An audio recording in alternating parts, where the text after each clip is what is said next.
I get back some of the controls. You see that? Yeah, man. I figure, It only takes me like another. give it up Only like takes you. Thanos. Yeah, totally. Only takes me 2 weeks to get back into it. That's cool. Hey, Yeah, everybody! yeah. Welcome to another episode of Sales Chat. Today's Friday.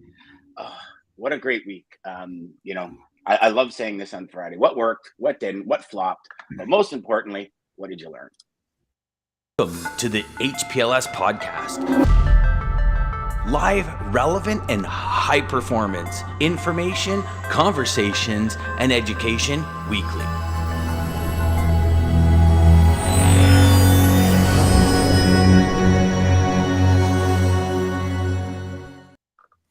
Sorry, brother Ryan. I Boom. just totally stole that from you, didn't I?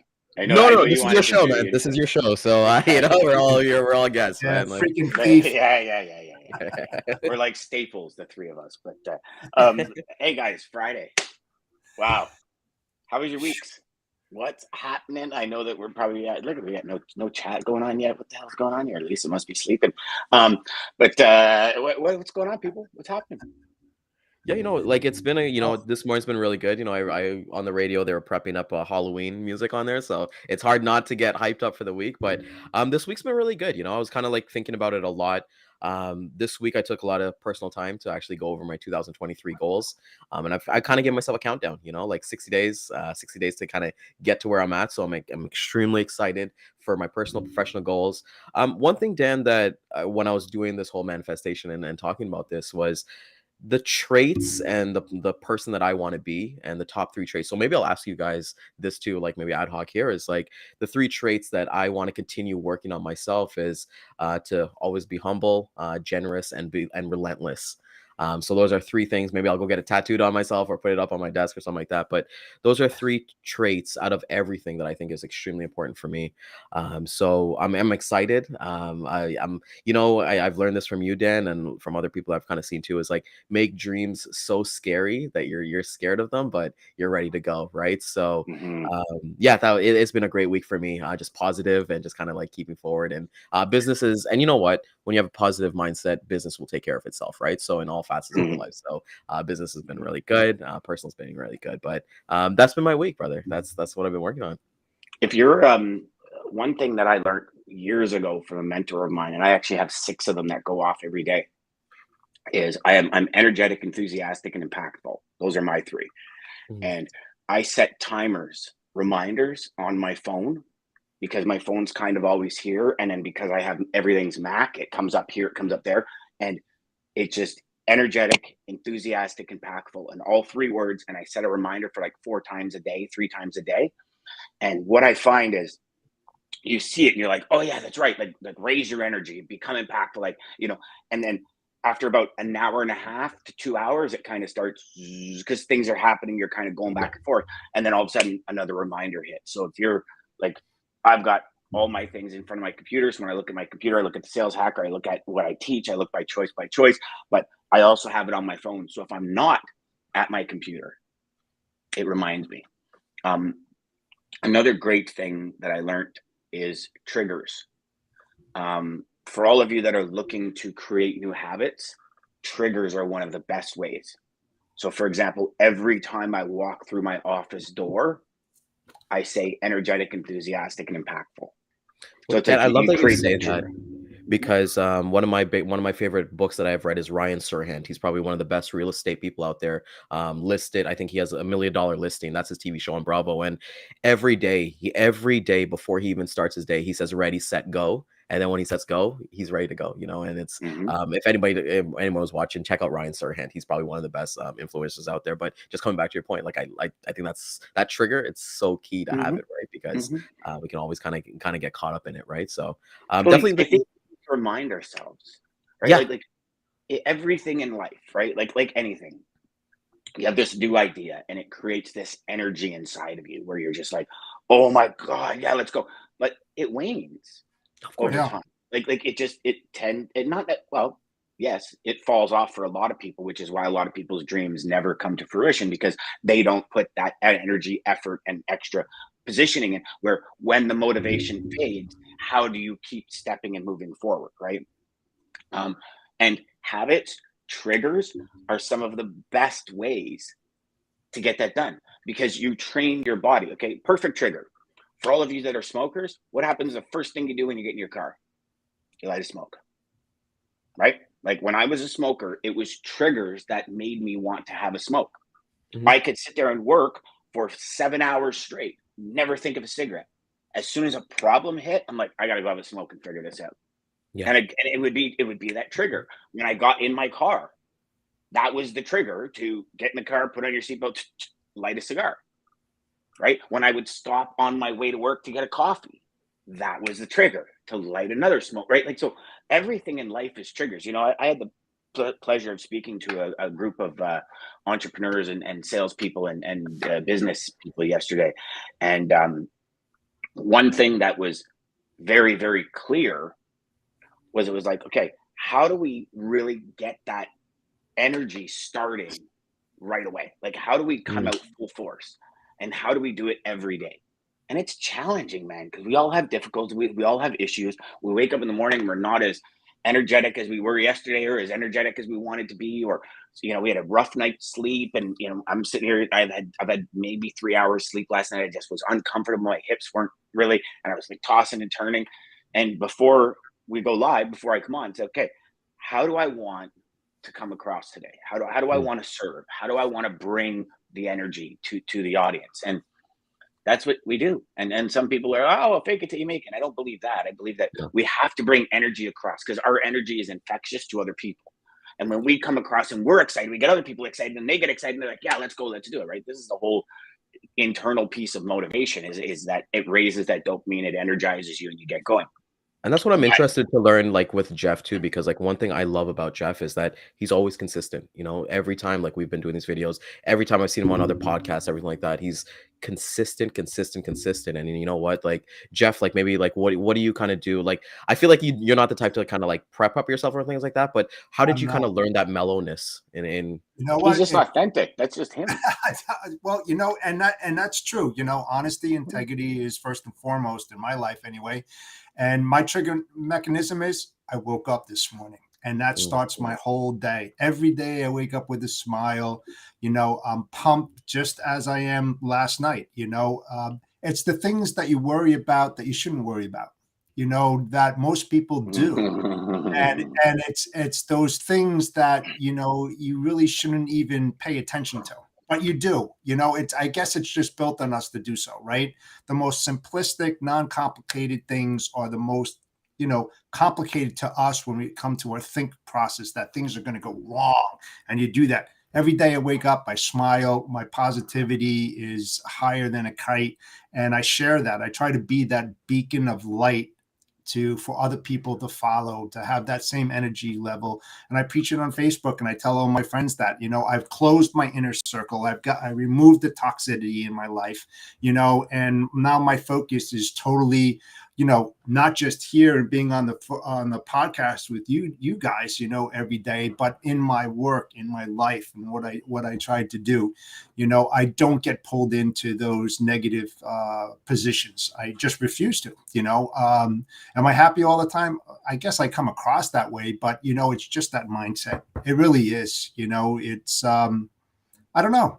You know, it's like I'm smiling now, and I mean it. You know, there was a time in my life 5 years ago, 6 years ago, where I wasn't like this. You know, I was involved in the politics. I was saying negative stuff, and I was just like getting involved in shit that I really didn't really want to, but I didn't realize it. Does that make sense?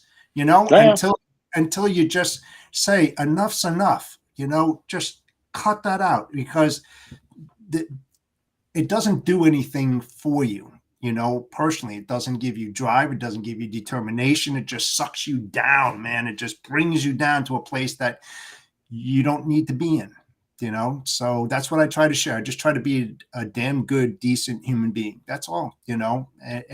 I still have things to learn. Every day is a learning experience, you know? And you try to help out people. That's what I like, you know? So, But I mean, you know what, Jeff, you bring up a very valid point that every human being goes through it, where it's a disbelief that, you know, can I really accomplish that? Can I really do that? Like, you know, did I get the education? Do I have the skill set? Do I blah blah blah blah blah? Right? And we all do it. And I think we right. learn into the next level of ourselves, right? Because there's no we can't raise the bar unless we raise our skill. Yes, It's just in exactly. everything we do in life, no matter what it Our is. thought process. It's our thought Yeah. process. You got to raise that.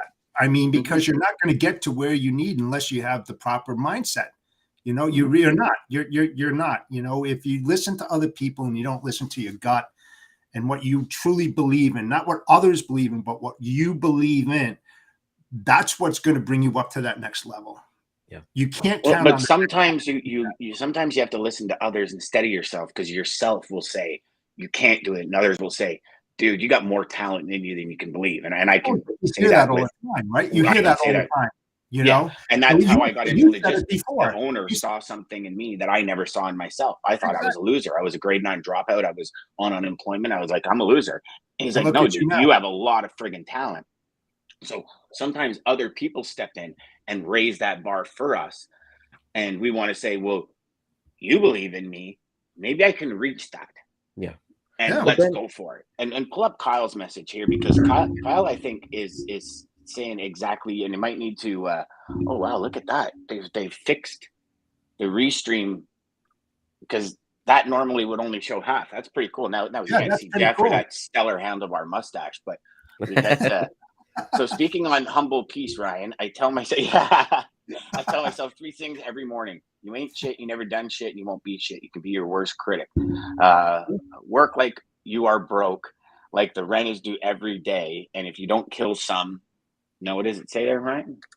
Let's see If here. you don't If you don't If you don't kill kill some some shit, that then day, you're done. yeah, I can kind of exactly. go from there. And it's Dan, just to kind of come back when you're talking about people. And one thing I read like the other day that really, really set, it was an Instagram post that I kind of saw, and it was like, okay, so Dan, think about this, right? In your head, you know Dan Deigan, the person, but in my mind, in myself, I'll have a different version of you. Jeff will have a different version of you. And the post kind of really, like, really said that, there's thousands versions of you out there Yeah. that you don't know, right? And it's cool to think about that, right? Because like sometimes we think we're the hero in our own story. Sometimes we might even be the villain in other people's stories. But at the end of the day, that's out of our control, right? So it's really important, like Jeff kind of says, like everyone kind of fluffs you up, and it's kind of like that confidence and kind of things to kind of go from there. But it's really important to understand that, like even now, like when we're talking on here, it's like, oh my god, that's how I truly sound, like that's my voice, even though it's not the voice in your head that you think that you sound like, right? So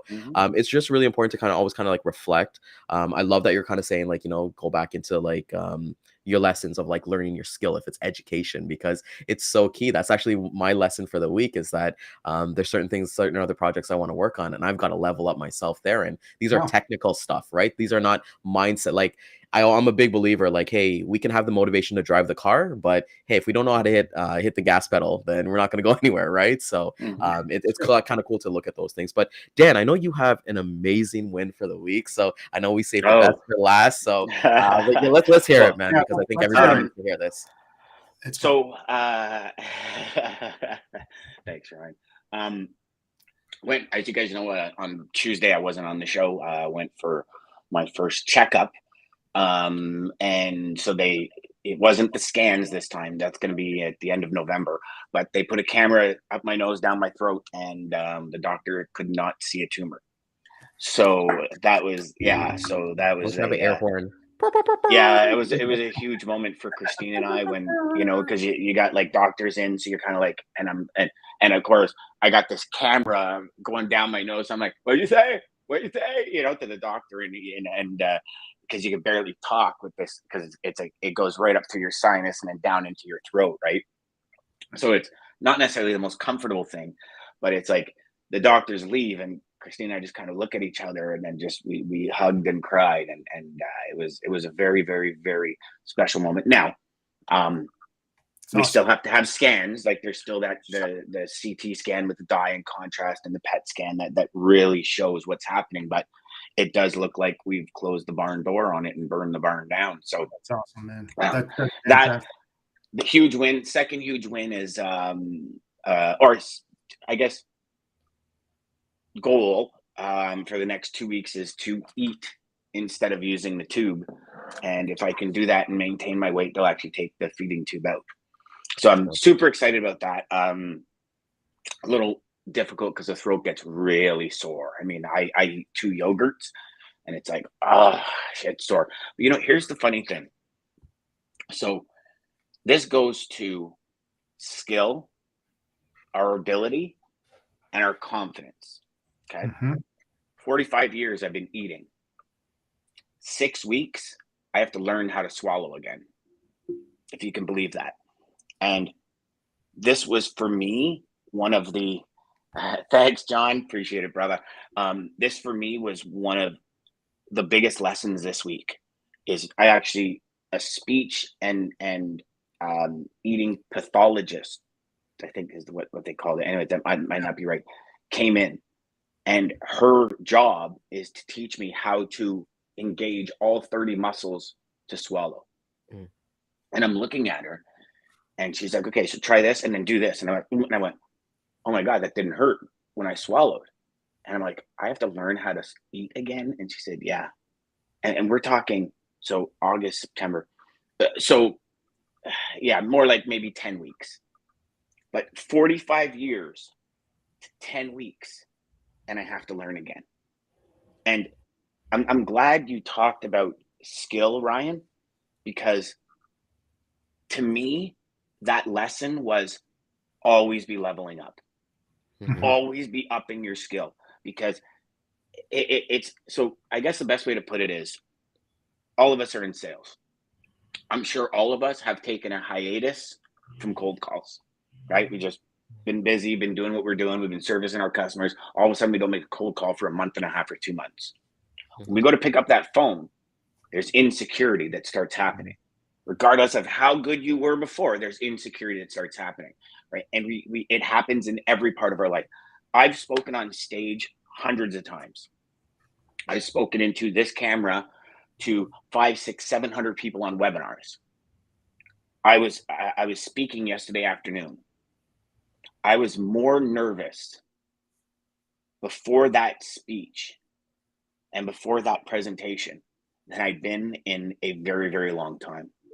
To the point where I'm texting Christine, I'm saying, like, I'm friggin' petrified here. And she's like, honey, it's like riding a bike. You're gonna get up there, and 3 minutes in, it's gonna be you again. And again, my last speech, my last delivery was probably 3 weeks before I went in started my radiation, right? So mid-July. So it's not like it's been 4 years.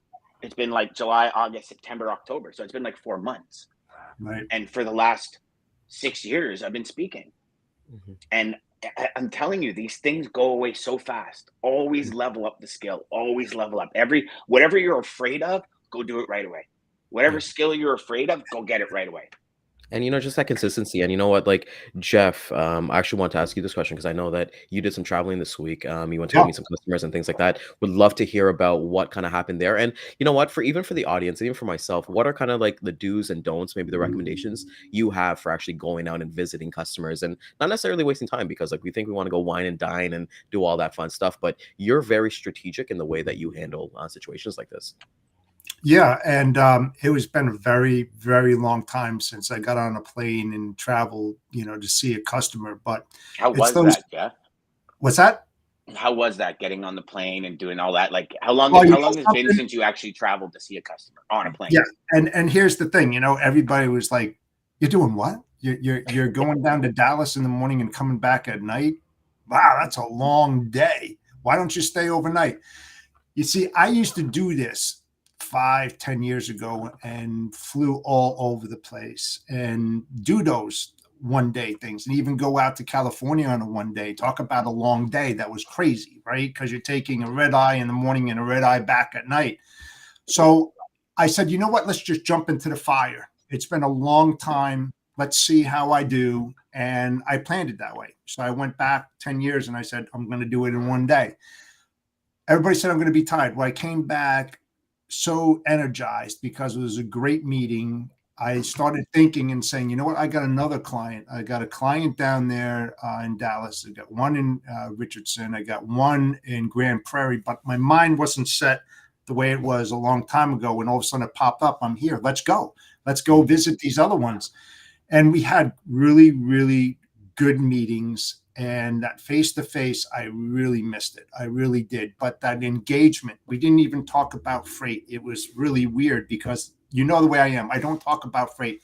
I wanted to jump into that warehouse. I wanted to jump into the operations. I wanted to see what was going on, and things just started clicking, man. It was just a huge freaking win. And then one thing led to another. And I'm back at the airport with my partner, and we're having beers and we're celebrating and having a great old time. And it was just a smile all the way back, you know, and it's those things that I really, really missed back then, you know. And the funny thing about it, and I got to throw Dan in here. Dan created a monster in me, you know.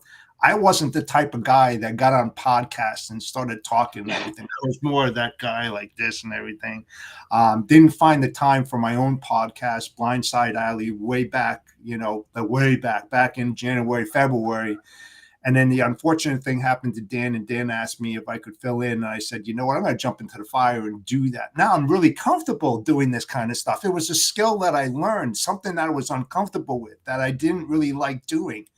And look at me now, you know, it's just like I'm on this one, I'm on that one, I'm here every morning, you know. So things in your life can change for the better, you know. And so I'm happy that Dan gave me the opportunity to do this, because my confidence level is up higher, you know, than it was when I never did this, for sure. So it all really came together, you know, that face to face doing this here, sharing those wins, and it's great, man. It's awesome. It really is. And I'm just happy that I had the ability to do that. Of course you have the ability to do it. Of course you do. You do great with it. You always had it in you, Dumbo. Yeah. Yeah.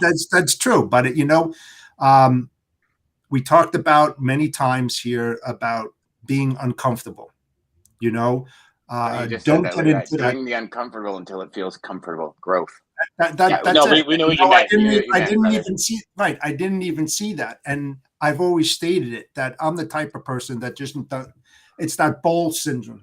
We fall in it. We all fall in it. We get very, very comfortable with what we have, and we can live with what we have. But those who really succeed and take it to the next level are the ones that go to the rim of that bowl and hang off by one finger and dangle to see what the hell is out there, and learn something and absorb something. And then once you learn that, once you absorb it and you use that, it's amazing out there, man. I strongly suggest that everybody get out of that bowl syndrome and hang off a cliff, you know, and take that leap of faith, man. I'm telling you, you will grow astronomically, without a doubt on my mind. You just take that leap of faith and believe in your own abilities. You know them better than anybody else. Tap into them, make them happen, and you will see success. You will, guaranteed. Well, you know, Jeff, it's whether you win or you fail when you hang off that cliff, you're Absolutely. still going to be successful. And you're going to learn.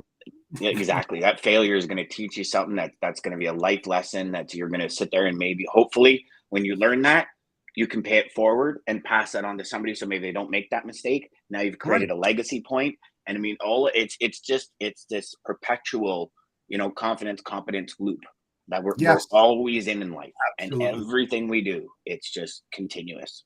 It's I like that you guys said that, because it's like setting that blueprint as well, you know, like help one. And that's one of the traits I was talking about, being generous, like, you know, whatever mistakes I make, like pass that forward and let that kind of go in. You know, I was watching something last night. Russell Peters was talking about how much wealth he's accumulated in his life. And he said he had a daughter, and he said after he had his daughter, he was like, why do I care about all these shiny things? You know, like, why do I care about this big house? I only care about my daughter, you know, and I don't have kids yet, but I know you guys all have kids. At least everybody in the thing is like, you know, when you find that purpose, you know, and like that reason to get up every morning and you want to do better for them, because I know maybe you guys have thought about this, like, you know, like, hey, what's going to happen when I go, you know, and it's like, you think about your family, you think about your kids and things like that. So it's like having that legacy point and like having that blueprint and having to set them up properly, you know, and that's, it's just amazing to hear, because I'm sure I'm listening to both of you guys talk about these things, and it's like, I know your family is deeply rooted in that, you know, the reason why you guys kind of get up, the reason why, Jeff, you went to Dallas and came back the same night instead of, you could have honestly chilled out there, went to TIA. I think TIA is in Phoenix this week, and just hung out for the whole week and, you know, and end on that. But you're like, nope, business has to get done, bills have to get paid, rent is due. I'm doing it for me and my family, right? So that's commendable. You know, Ryan, there's a very fine line, and it's thin as a razor's edge. Like, I'll tell you, um, out of full experience when my kids were younger. All I did was work. And I said, well, I want to give them experiences they've never done. I want to, I want to be able to snowmobile. I want to be able to do this and do it. And that reason can become a big deficit in your life because you start working instead of being a parent or enjoying that downtime. And, that lasted for years, decade over, where it was like, it was just, working day and night. And it's like, get home from work and I'm on my phone and, oh, what's going on? I'm another deal. And it was like, you stop at one point and you go, okay, yes, my family is the reason I do what I do. And I think anyone that has a family, that is the nucleus of the reasons. Like anytime I've gone 9 levels deep with anyone that has children or a family of any kind, it was always the family was a nucleus of why they do what they do. But there's also that point where we don't, we find all it is work. And we justify it with, well, I'm working for my family. So just for everyone out there, just also understand that's as fine as a razor's end. And I'm sure all you parents out there will say the same thing. Oh, you yeah. know, it's like, you can easily get caught up. Easily. Yeah, something, Dan? My honesty, integrity is first and foremost. I say it all the time, man. I sucked as a dad. I really did. And the reason is, and you stole the words right out of my mouth, I just worked all the time, man. I missed my daughter growing up, and it was just work. But during that time, Jeff, you were like, I'm doing it for them. So it was almost like it's justified up here to spend 16 hours in your office. Yeah, but I didn't see my daughter grow up really because I was like always working, man, even on the weekends and just doing my thing. And, as I got older and got more involved, and then when I started my business and stuff like that, going on long trips with my daughter and spending that time, one year we got into her truck with her trailer and drove all the way down to Texas, pick up horses, and drove 36 hours, just me and her, just going down there and doing something. I mean, it was like one of the best things that we ever did, just laugh and everything. And it was like, man, I just missed out on so many things when she was younger and I wasn't a present dad, and I'll tell you what, guys out there, man, don't do that. I'm telling you right now, you only have one life. Don't lose those special moments in that time. You can't turn the time back and get that back and start all over again. It's one and done. So be wise, get that balance in your life, man. It's so critical to have that balance and be able to do your job, support your family, as well as support your kids when and where they need it. So, that's a huge lesson. That's a huge lesson that everybody should really take away from this show. Be there, be present. Man, I really sucked at it when I was younger. Sucked at it bad. So, you know what, Jeff? It brings it Lisa's point here. I'm working on each week to make sure I'm being intentional. That's the key word, and that's the growth word in this entire. Oh, that was a nice little fade you just threw on your camera there, Jeff. No, not. There we go. Oh, okay. Somebody turned the light. Wow, that was a nice. I was just gonna say he's getting all cinematic on it. He went deep. You know what? He went like very sentimental with us, and then he's like, "Let me drop it down," and we'll get some views and things like that. And let me just chill this right out, and it's really gonna sink. Bring it down a little. And I kind of to add to that point that I really like that you guys kind of said is that like.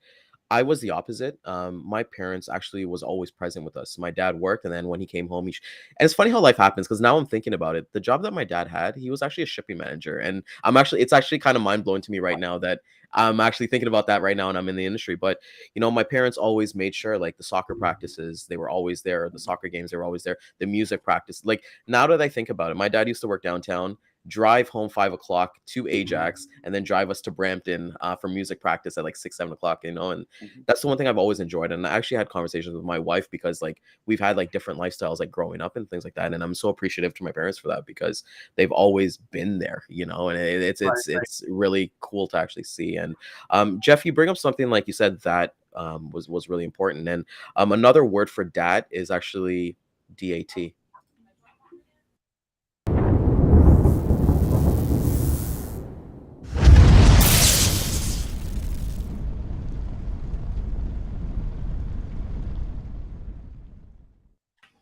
Brother, you got me on that. And I'm like, DAT, I'm like, is that really another word for what's dad? wrong I'm with like, this? Well, you know what? I always call it dat. You know, the dat or DA. I don't even know what the Yeah, no, another 3-letter word that Yeah, like the brings 3 insight. It was an Yeah, interesting yeah. segue. segue. So Lay in the Day today, boys, is Dean was actually talking about it on Wednesday, but it's actually going to be reefer out of Laredo, Texas, going to Leamington, Ontario. Line haul RPM is looking at $1.34 cents a mile. All in with fuel is $2.08. Contract is looking $3.07 a mile. Year over year, line haul change has been minus 5 cents. And comments is that there's been upward movement on this lane as we're going to peak import season for produce into Canada. The current rate is about 27 cents, higher than the September average. And we were talking about this because Leamington is a huge beacon. You know, it's a huge produce market in Ontario. I don't know what the numbers are, Dan, but I would say over 80% of our produce kind of comes from there within Ontario to our stores, whether it be That's peppers. interesting. Cucumbers. We'll have to look at that because Leamington's also a big automotive lane as well. Yeah.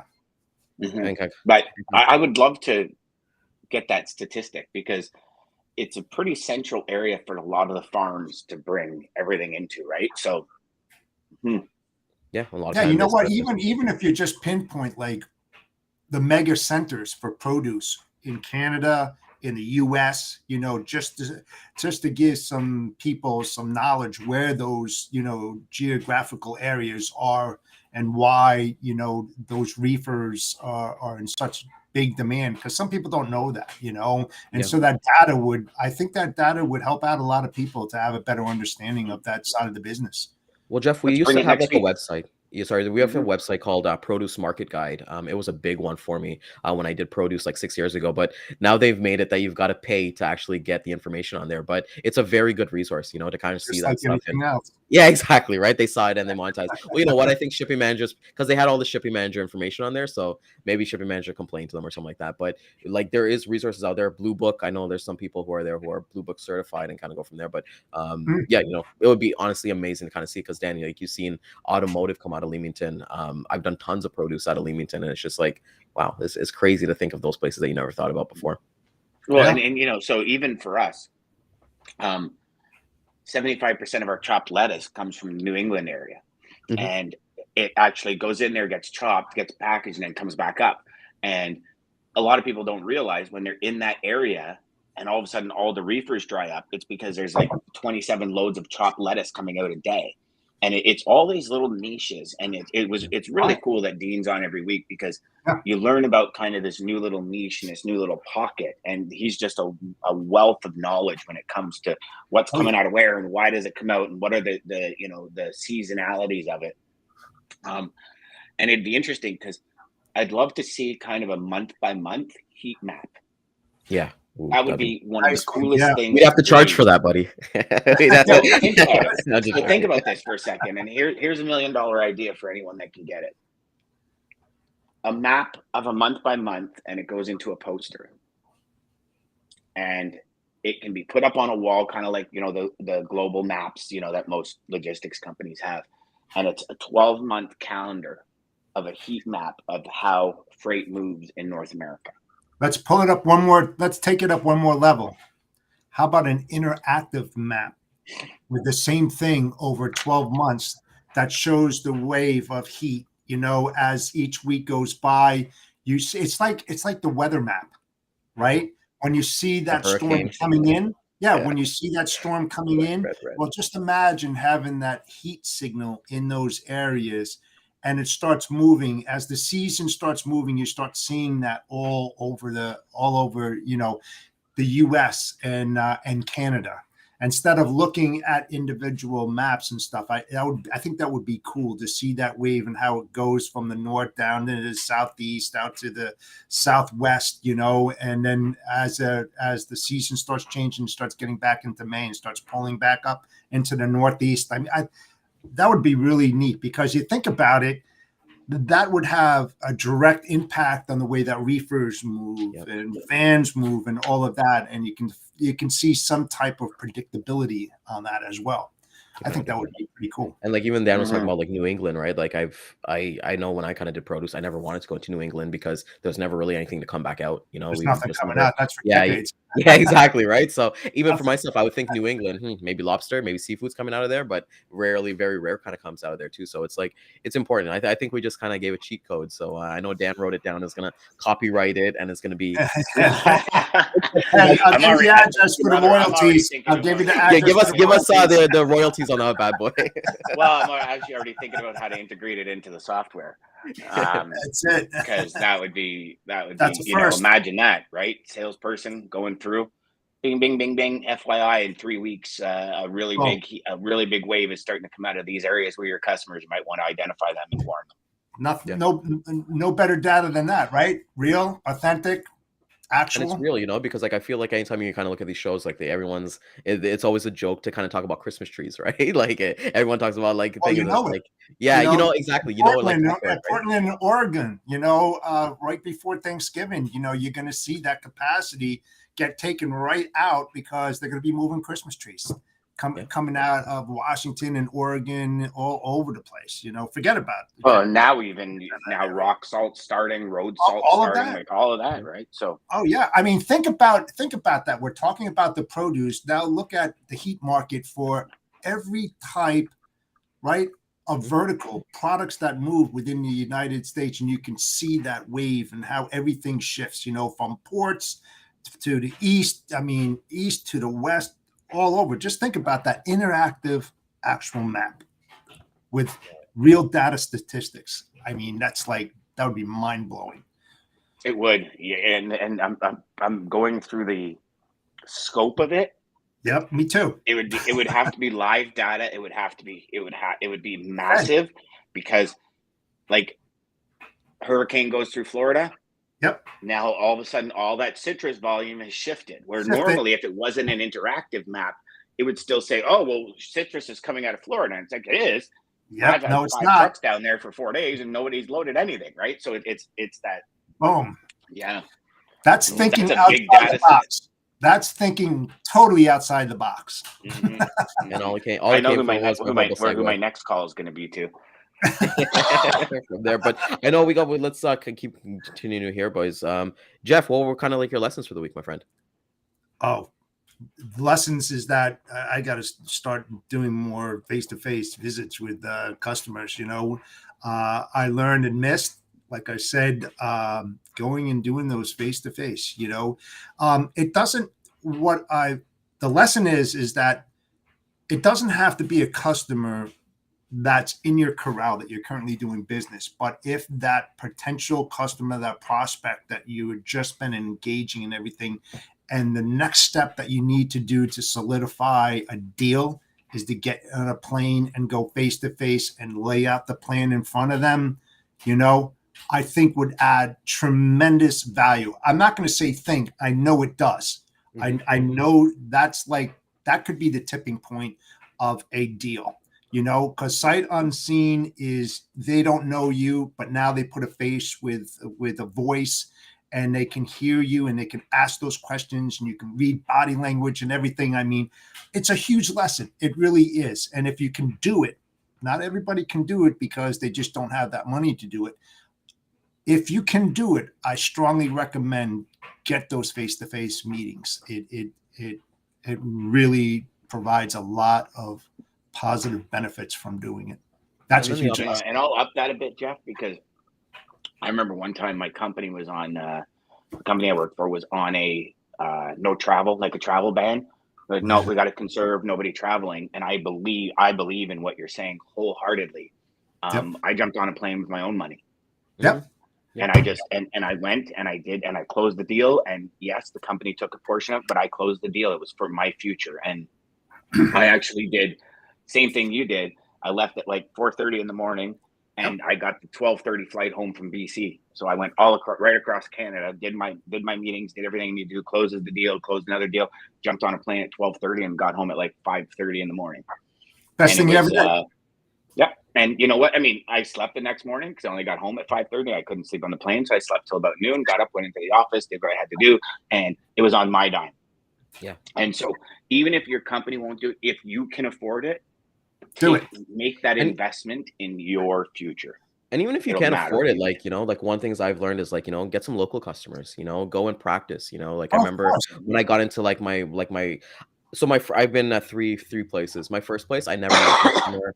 It was all transactional. It was good from there. But the second one is when I would go with my bosses, and they told me, like, literally for the first 5 meetings I went them, they're like, just come here to listen, just come here to soak it in, understand what we're kind of talking about. And they crushed every single one, and it's awesome to kind of know. So even if you don't have the money, like, find a shipper that's really close to you and just pique their interest. Like Jeff always kind of says, like, hey, can I come and take a look at your warehouse? I want to kind of see what your daily operations, no It was strings awesome. attached, and get there, and then eventually you'll get those customers that you can go ahead and fly over to. But start local, Even man, if you and don't have customers close, talk to somebody in your office and see if you can tag along to their meeting.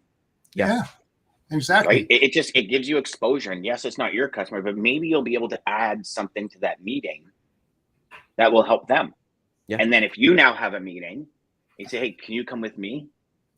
Because it's especially if you're just starting, it's a little easier in twos, right? Where you can feed off each other and you bounce back and forth, create those opportunities with somebody in your office, right? So, hey, I really need to work on my meetings. Can you book some meetings this week and take me with you? Yeah. There's no problem. I don't see a problem with that. Like, I think that's an awesome thing to do.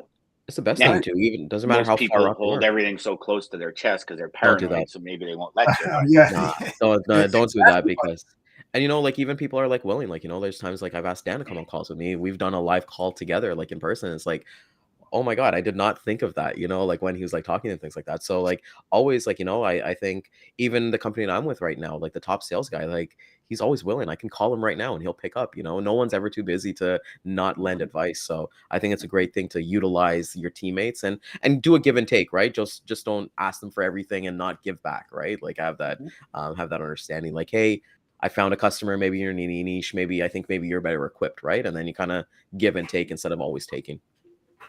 Oh, I mean, I could give you a perfect story for that. I dealt with Hertz for a long time, and we were doing good business with them, and all of a sudden we couldn't win any business. I had a stack, literally 4 inches thick, of all the rates I've given them. And I'm like, I don't understand. This customer is a great customer. All of a sudden they're not. I get a call from my senior VP. He says, listen, a guy over here in this office really knows that market. I think he can work this account. And I'm like, take it. If somebody can work and go. He started doing 5-6 Gs a week with them within 2 weeks. Because he knew the market. I was out of that market. I didn't understand that market. I thought I did. I was like, yeah, I got it, man. I got all of it, man. I've been around for so long. I know everything. Yeah. And and he did. And he's probably still crushing it. Yeah, and something, that's a great. great point. And here's the thing, right? And we talked about, don't try to be a jack of all trades, right? So you own a company and you have customers and you're good in that one niche market, but you really want to take care of your customers, right? Mm-hmm. So what you want to try to do is find a partner that's an SME in a specific area. And what does that do? It brings in even more credibility into your business, because you're saying you're in the van market and now you have an ocean opportunity. And instead of pushing it aside, I don't do that. You're in the service area. Find a partner that's really good in that area and have them tag along. Tag team the customer. Stick to your niche in that ground. Oh, by the way, I brought Brian. Brian, I know we talked about the ocean side of your business and everything, and it's really intriguing. I'd love to help you. So I hope you don't mind. I'm going to bring Brian. He'll have to talk to you about it. And boom. I mean, things just start blossoming all over the place. So, find those partnerships. They're key. They're key in your business success. They really, really are. Yeah. And I love that because, this like, is a LinkedIn. I wonder, Steve, is this you? Going down to meetings, we fed off each other and learned so much and gave me a different perspective. That's got to be Steve. Steve and I traveled quite a bit and went to a ton of meetings, and it was awesome. We landed some pretty big deals together. So it was. Meetings for me are like the best. I love them. Love them. That's and awesome. The more people in the meeting, the better. Better. Yeah. Like a full table. Full table. full table, and like you just gotta make sure you bring enough pens and pads, with the branding on there. So you make sure to have it. And Jeff, I like that you said that SME, because a big thing for me is that I always bring my lead ops guy, my lead CS person on every single call, on every single meeting, just because these guys know what's going on. They know exactly what's going on in the market. Those who are not cradle to the grave, and having those conversations. But it's like, what these guys, what, Dan, I like what you said, because my thing when it changed for me is when I realized that no one's trying to take business away from me. Like I've had, like, okay, let me give you a great example. I don't know anything about warehousing, but we offer warehousing, and I've had my bosses come in and basically take everything and kind of basically close that for me in warehousing. But I was able to learn from there. But the mindset I had before was like, no, I need to be the guy, I need to be there, blah blah blah blah. It's like everybody just wants to see you succeed, man. Like, I don't think there's everybody here, all of us could be working the same customer right now, and it's like it doesn't matter at the end of the day, because we all have different versions that we deal with different customers. So and that's with the right people, Ryan. Yes. Because I believe everybody wants everybody to succeed, but unfortunately I've seen firsthand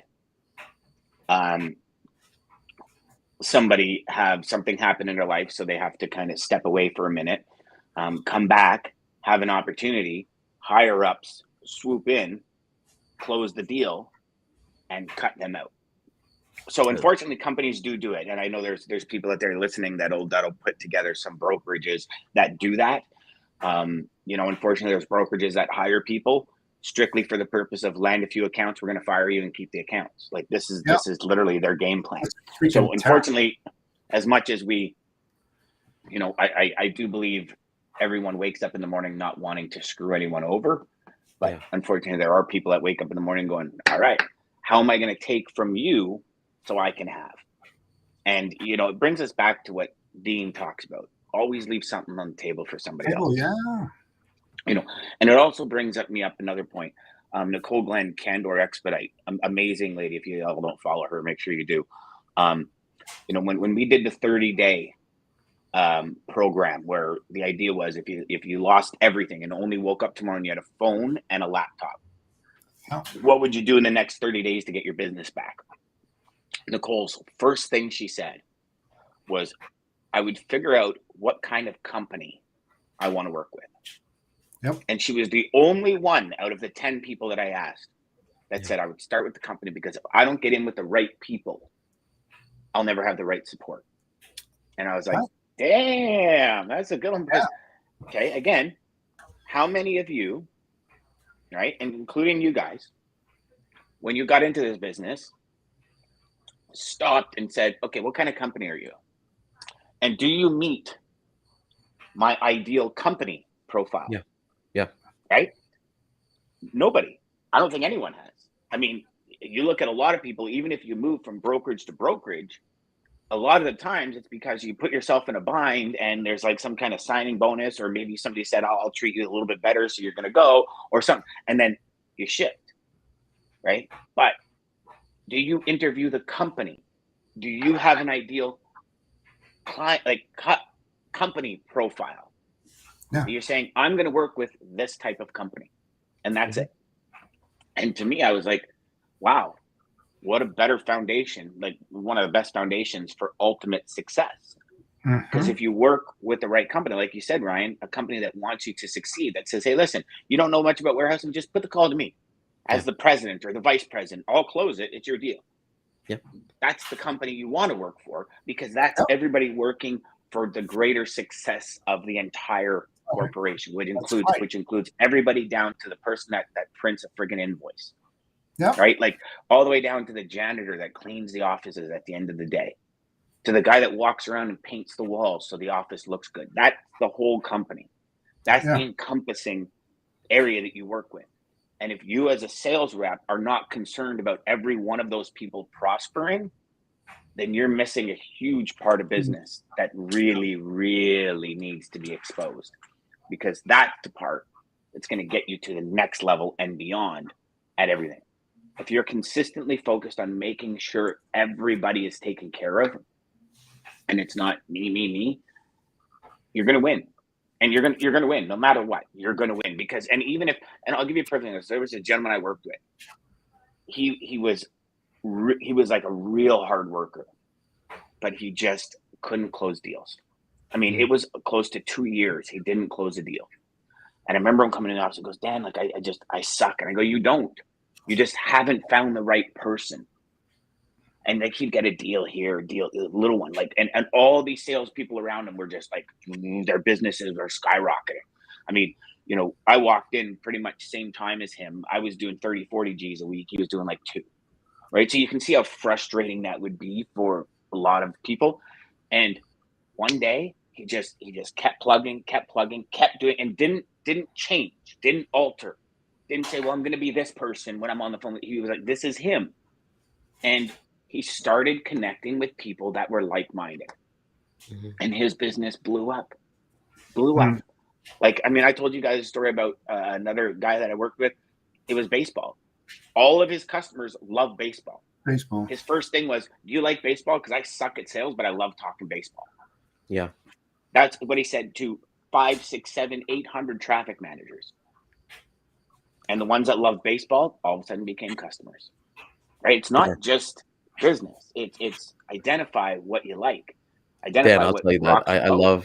I love that you say that, because like you can literally switch the word baseball and add the word dogs and you have me, you know. That's like it. you know, like I work with, like I work in the pet food and the pet industry, and those are the conversations that we have. Like people, like if I was at my first job, I would say this person's weird for sending the dog picture in like their first email, you know. But like for me, that's like second nature now, you know. Like even when we have a video call, you know, like you'll see my dogs in the background, things like that. And you know what, this industry is so big, you know, 12% of the GDP or whatever it is, and we can find the people that we want to work. Yeah, you know, we could find, you know, and you know, like just find what you like, you know, and love it. Because like I know Jeff, like you're big into like steel and pipe and stuff like that. I just can't get up for that, you know. Like I just Automotive, yeah, like that stuff's boring to me. But like you want to talk wrestling, you want to talk basketball, you want to talk dogs to me, I'll do that all day long, you know. Did you say wrestling?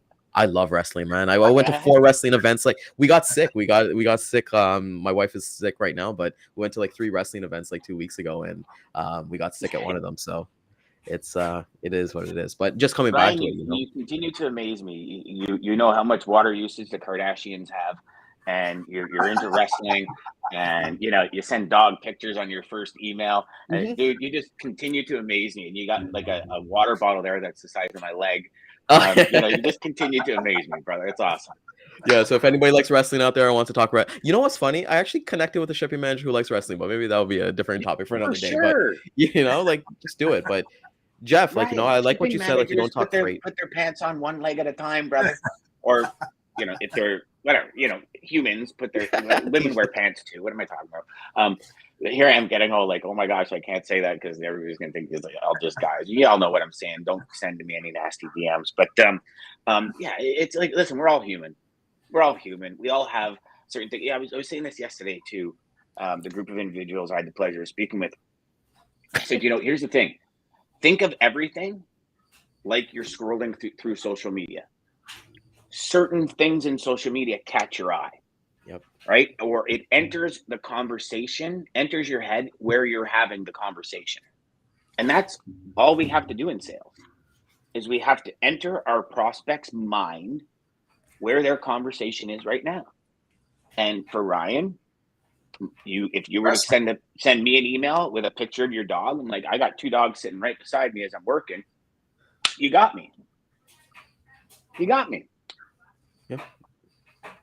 And it's just my like he was dragging his wife to wrestling successfully 3 times in a week. Yeah, I actually said that to her. I said that to her. Yeah, hey, that's my big win from like 2 weeks ago. But you know, it's awesome to kind of hear, like, you know, like everything ties in together every time we have a conversation, even when we quote unquote go off topic, but like, you know, like we're just talking about like you find those like-minded people. Jeff said he went to Texas and he didn't talk business, you know, he didn't talk freight, he didn't talk about, hey, how many loads you got, I got some trucks in the area, you know, like let's make it happen. They know what's your best price? I'll beat it by $50, you know, like none of those conversations came up. And well, that wouldn't be worth the plane flight. Would not.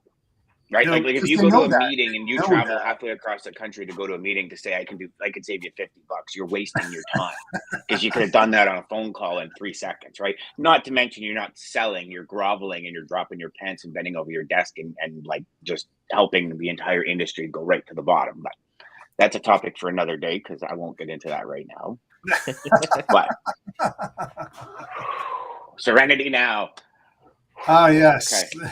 But you know what? All I right. would love to go into that with you guys, maybe like next Thursday or something like that. Like actually talk about like do's and don'ts of like having in-person meetings and things like that, because Yeah, I that'd think be it'll be good. beneficial because like especially a lot of like maybe people now getting into the industry, they're scared of Well, why that don't we do because it like I on said, Monday? I was scared to go Monday's into training meetings. day. Let's do it Why don't Monday. we do it Yeah. Monday? Yeah, Monday. Yeah, absolutely. I think that would be a great idea. Yeah, All right, well, it's because 10 o'clock. I'm gonna, as much as I'd love to Wow, sit here is all it? day and chat. Oh, I gotta go okay. Wait, by the way, Yeah. are we doing costumes on Monday, guys, or we're gonna keep it up to we're gonna I got surprise my the audience? costume on now. I'm Hulk The Hulk Hogan. Hogan? So I need to You're not Hulk Hogan. You're Clay from Sam Crow, man. What are you talking about? Oh, Who no, that no. is? I'm what Mark Ridley. I'm the guy on the beer can. Yeah, Speaking yeah, of yeah. Mark, The man. bodacious cowboy. Yeah, definitely.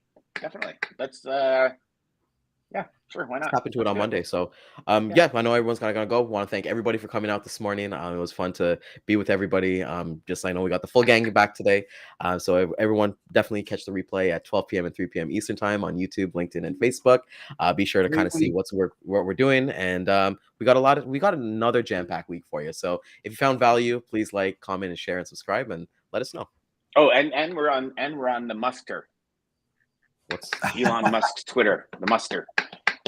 Oh, we're on Twitter. We're Okay. on there. We do replay on there too. So yeah, we do replay on there. You hear he walked in as soon as the deal was done. He fired all the executives. Yeah, you just let me see.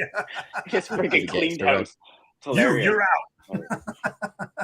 That's funny. And Centurion Trucking, our motto is people before profit. Today's market requires more transparency, consistency, and focus on what our clients need to win. Centurion Trucking and American Logistics are poised to help their clients achieve and surpass their targets.